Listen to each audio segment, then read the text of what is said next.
खुसखुशीत अशा करंज्या बघणार आहोत आपण कशा बनवायच्या आज. स्वादिष्ट होतात. तुपामध्ये रवा भाजून घ्यायचा खरपूस, त्याच्यामध्ये ड्रायफ्रूट भाजून घ्यायचे, परतून घ्यायचे, म्हणजे त्याच्यामध्ये नंतर किसलेलं खोबरं घालायचं. ते परतून झाल्यानंतर थोडी खसखस घालून तेही परतून घ्यायची चांगली. साखरेची मी ती पिठी केलेली आहे, ती सारण थंड झालं त्याच्यामध्ये मिक्स करायची आहे. एकीकडे आता आपण मैदा मळून घेणार आहोत. त्याच्यामध्ये मोहन घालून असं मस्त मळून घ्यायचा मैदा. थोडंसं 10 मिनटं थांबायचं आणि त्याच्यानंतर आपण पारी लाटायला घेणार आहोत. पारी लाटून झाल्यावर त्याच्यामध्ये आपण सारण भरणार आहोत. ती पारी आपण व्यवस्थित बंद करायची आहे, जेणेकरून ती तेलामध्ये फ्राय करताना फुटणार नाही.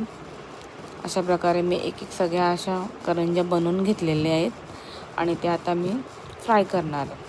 तेल मस्त गरम झाल्यानंतर त्याच्या तेलामध्ये सोडायच्या आणि खमंग अशा गोल्डन होईपर्यंत तळून घ्यायच्या.